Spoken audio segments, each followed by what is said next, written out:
శుక్లాంబరధరం విష్ణుం శశివర్ణం చతుర్భుజం ప్రసన్నవదనం ధ్యాయేత్ సర్వవిఘ్నోపశాంతయే అగజానన పద్మార్కం గజానన మహార్నిశం అనేకదంతం భక్తానాం ఏకదంతోపాస్మహే. మా ఆది యాస్త్రాలను చూస్తున్నటువంటి మీ అందరికీ కూడా పేరు పేరున నా హృదయపూర్వక నమస్కారాలు. నా పేరు వాడ్రేవు ఆదినారాయణరావు శర్మ. ఏసీఎంఏ కూడా అండి, అసోసియేట్ మెంబర్షిప్ కూడా ఉంది నాకు. అండ్ ఎంఏ ఆస్ట్రాలజీ, యాక్చువల్గా అకౌంట్స్ ఆఫీసర్ నేను, సింగరేణి కాలేజ్. ఆ పక్క పెడితే యాక్చువల్గా ఇప్పుడు మనం 20 తారీఖు జూలై నుంచి 26th జూలై వరకు కూడా ఈ వారం రోజులు 12 రాసుల వాళ్ళకి ఫలితాలు ఎలా ఉండబోతాయో తెలుసుకుందాం. అంతకంటే ముందరండి, యాక్చువల్గా మీరు మీ జాతకాలు చూపించుకోవాలనుకున్న date of birth, time of birth, place of birth ఉండాలి. మొత్తం అంతా కూడా చెప్తాను. నేనే మీ ఫోన్ రిసీవ్ చేస్తూ ఉంటా. అంతేకాకుండా ఒకవేళ నిజంగా నేను షూటింగ్లో ఉన్నా, పర్సనల్ పనులలో ఉన్నా, లేకపోతే ఈ జాతకాలు చెప్తున్నా కూడా నేను ఫోన్ లిఫ్ట్ చేయలేకపోవచ్చు. కాబట్టి మీరు వాట్సాప్లో మెసేజ్ పెట్టండి, తప్పకుండా నేను అటెండ్ అవుతాను, మీకు ఫోన్ చేస్తాను.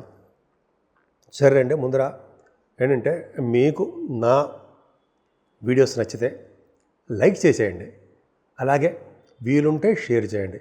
అంతగా మీకు నచ్చితే, అంతగా కదండి, మీరు లైక్ చేయడం కాకుండా, షేర్ చేయడం కాకుండా సబ్స్క్రైబ్ చేస్తే చాలా బాగుంటుందండి. సో ఈ విధంగా మనం ఈ ఆది ఆస్ట్రాలజీని డెవలప్ చేసిన వాళ్ళం అవుతాం. అంతేకాకుండా 20 జూన్ నుంచి 20 July 20th July 2025 to 26th July 2025లో ఎలా ఉండబోతోంది ఏంటంటే శ్రావణ మాసం కూడా రాబోతుంది కదా, బ్రహ్మాండంగా ఉండబోతోంది. మేషరాశి వారికే మీకు శుక్రుడు, చంద్రుడు ద్వితీయ భావంలో ఉండడం వల్ల 21st and 22nd చంద్రుడు కలిశాడు. చంద్రుడు ఎగ్జాల్టేషన్ ఉంటాడు కదండి, రోహిణి నక్షత్రంలో ఉంటాడు, శుక్రుడితో కలిసాడు. 2nd హౌస్ లార్డ్ తోటి 4th హౌస్ లార్డ్ కలిస్తే వాడికి విద్యలో బాగా పారంగతులు అవుతారు, విద్య బాగా వస్తుంది. First point. తర్వాత ఫైనాన్షియల్ బాగా పెరగడానికి అవకాశం ఉంది. ఫైనాన్షియల్ స్టేటస్ అనుకున్న దానికంటే డబ్బులు ఎక్కువ వస్తాయి. నృత్య కళాకారులు గాను, సంగీత కళాకారులు గాను బాగా నేమ్ అండ్ ఫేమ్ తెచ్చుకుంటారండి. జనరల్గా మీకు బాగా ఇష్టం ఏంటంటే నృత్యం, డ్యాన్స్, అలాగే బాగా పాటలు పాడుతుంటారు గాయకులు. యాంకరింగ్ వృత్తిలో ఉన్న వాళ్ళకి ద్వితీయ భావం చాలా బాగుంది. పైగా చంద్రుడు ఉన్నాడు కాబట్టి 4th హౌస్ లార్డ్ కూడా అయ్యాడు కాబట్టి వాహనాలు, గృహాలు, ఆభరణాలు కొనుక్కుంటారు, బంగారు ఆభరణాలు. అంతేకాకుండా మీకు ఈ వారం మొత్తం కూడా డబ్బులకి లోటు లేకుండా ప్రశాంతంగా ఉండడం కాకుండా 23, 24 తారీఖుల్లో గజకేసర యోగంలో కూడా ఉన్నారు. గజకేసర యోగంలో అంటే తేజస్వి అవ్వడము, బాగా పలుకుబడి కలిగి ఉండడము, పొలిటికల్ రంగంలో ఉండడము, ఎక్కువగా ప్రయాణాలు చేయడము, విద్యలో ఆటంకాలు లేకుండా ఉండడము, విదేశీ వ్యక్తులతో పరిచయాలు ఉండడము గజకేసర యోగం. అలాగా మీ శాస్త్ర జ్ఞానాన్ని పెంచుకోవడము, ఇంటర్నేషనల్ ట్రేడింగ్ కంపెనీస్తో టైఅప్ అయి ఉండడము కొంతమందికి ఉంది. అలాగే రవి బుధులు కూడా మీకు కాంబినేషన్స్ చాలా బాగున్నారండి.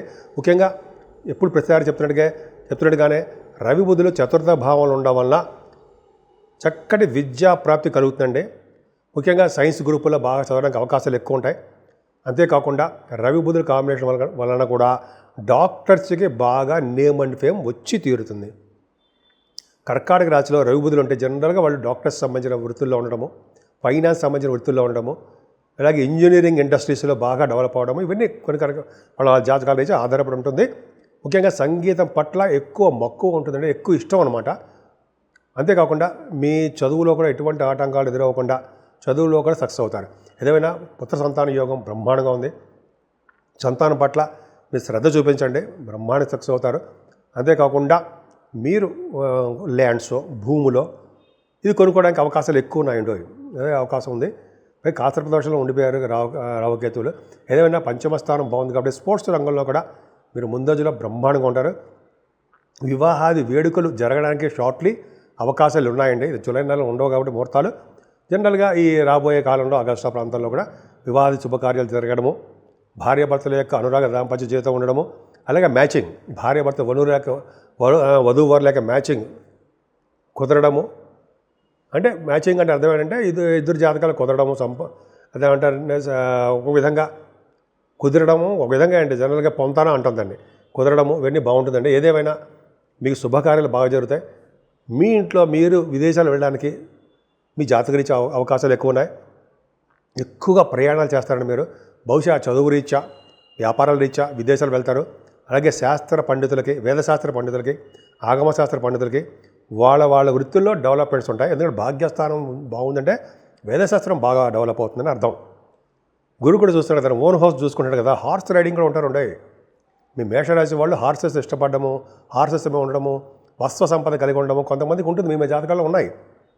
నేను ఒకసారి ఫోన్ చేస్తే వాళ్ళకు నిజంగా ఉంది. సరే ఆ పక్క పెడదాం కంటే ఇలాగా మీ చదువు రీత్యా అద్భుతంగా ఉంటారు. ముఖ్యంగా మీరు బ్యాంకింగ్ రంగంలోనూ, విద్యా సంస్థల్లోనూ, అలాగే మీరు ఏ ఫీల్డ్లో ఉన్నా ఆ ఫీల్డ్లో వ్యాపార అభివృద్ధి జరిగి తీరుతుంది. బంగారం కానీ వెండి కానీ అభివృద్ధి ఉంటుంది. కానీ మీ ఉద్యోగ రీత్యా చాలా కష్టపడాలండి. మీ పనులు మీరే చేసుకున్నట్టుగా చేస్తుంటాడు శనీశ్వరుడు. 12వ భావంలో వక్రగతిలో ఉన్నాడు కాబట్టి మేషరాశి వాళ్ళకి చాలా కష్టపడాలి.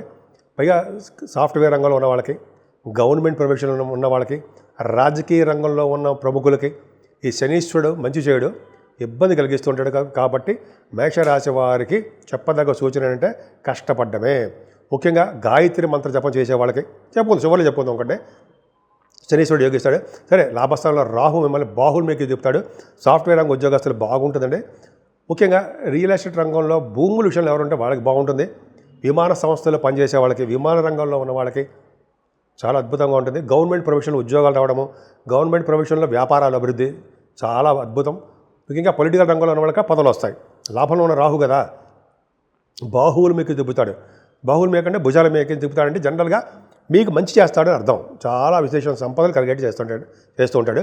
అలాగే 12వ భావంలో శని కూడా అంత అద్భుతమైన ఫలితాలు ఏం ఇవ్వడండి. మీకు కష్టపడాల్సిందే. పైగా ఏలినాటి ప్రభావం ఉంది. పైగా వక్రగతిలో ఉన్నాడు కాబట్టి చెడు ఫలితాలు ఎక్కువ ఉంటాయి. అది కూడా మీ అక్కయ్య గారికి బాగుండకపోవడము, మీ ఉద్యోగాలు పోవడము, సాఫ్ట్వేర్ రంగ ఉద్యోగస్తులకి కూడా ఉద్యోగాల్లో భద్రత కలకపోవడము, ప్రమోషన్స్ రాకపోవడము, గవర్నమెంట్ ప్రొఫెషన్లో ఉన్న వాళ్ళు కూడా ఉద్యోగాల్లో కూడా చిన్న చిన్న అవాంతరాలు ఏర్పడము, రాజకీయ రంగంలో పదవులు ఉన్న వాళ్ళు కూడా వాళ్ళకి పదవులు కూడా చిన్న ప్రాబ్లమ్స్ రావడము, రాజకీయ రంగంలో ఉన్న వాళ్ళు కూడా వాళ్ళకి ప్రాబ్లమ్స్ వస్తూ ఉంటాయి. శనీశ్వరుడు వల్ల మరింత ఎక్కువ అవుతుంటాయి. కాబట్టి మనం ఇవన్నీ రాకుండా మనం జాగ్రత్త పడాలంటే గాయత్రి మంత్ర సిద్ధి, తల్లిదండ్రులకి సేవ, గురుసేవ చేసుకోవాలంటే గురువులు సేవ చేసుకోవాలి. అంతేకాకుండా పేదలకు సహాయ సహకారాలు అందించడము, ఇవన్నీ చాలా ఉన్నాయండి. పైగా కొంతమంది అంటారు ఏంటంటే యోగాసనాలు కూడా శనీశ్వరుడు ఇష్టపడతాడని. ఎప్పుడో చదివానుకోండి. సరే అది పక్క పెడితే ఏదైనా శనీశ్వరుడికి ఇష్టమైన మాత్రం చేయాల్సిందేనండి.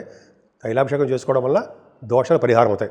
పైగా రావుకేతుల మధ్యలోనే పేరెంట్స్ ఉండిపోవడం వల్ల అమ్మవారికి గణపతి ఆరాధన చేసుకోవడం వల్ల మంచి ఫలితాలు ఉంటాయి.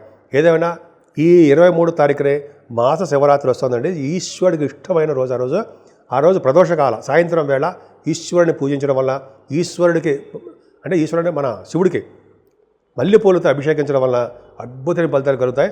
పైగా 25వ తారీఖు నుంచి శ్రావణ మాసం వస్తుంది కాబట్టి అన్ని శుభాలు జరగడానికి అవకాశాలు ఎక్కువ ఉన్నాయి.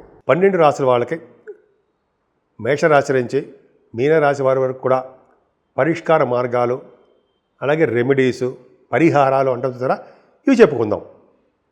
ఎందుకంటే ఈ మొత్తం 12 రాశుల వాళ్ళకి ఎక్కువగా ప్రభావం ఉండేది అంటే జనాలందరికీ కూడా రాహు ప్రభావము, శనీశ్వర ప్రభావం, ఇంకోటంటే కాళసర్ప దోషం. ఈ 3 ప్రభావాలు చాలా ఎక్కువ. అన్ని రాశుల వాళ్ళకి ఆల్మోస్ట్ ఇంచుమించుగా ఎక్కువ అలాగ ఉన్నాయండి.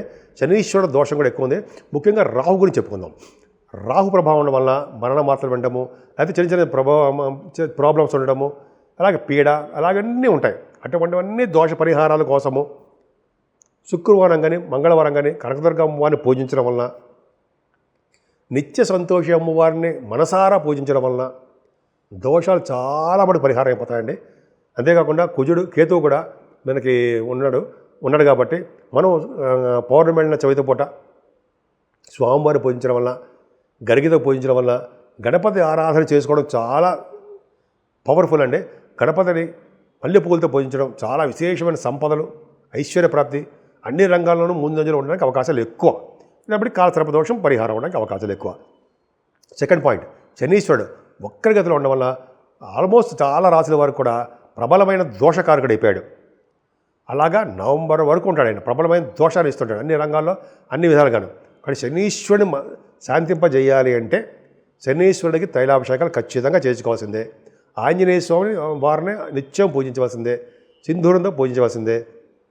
వెంకటేశ్వర స్వామి దగ్గర అఖండ దీపారాధన ధ్వజస్తంభం దగ్గర వెలిగించడం వలన, అలాగే శివుణ్ణి శివాభిషేకాలు చేసుకోవడం వలన 23వ తారీఖుని పైగా మాస శివరాత్రి వస్తుంది. ఆ రోజుని ప్రదోష కాలంలో శివుణ్ణి అభిషేకించి శివుడికి మారేడు దళాలు మల్లెపూలతో పూజించడం వల్ల భార్యాభర్తలు కలిసి ఉంటారు.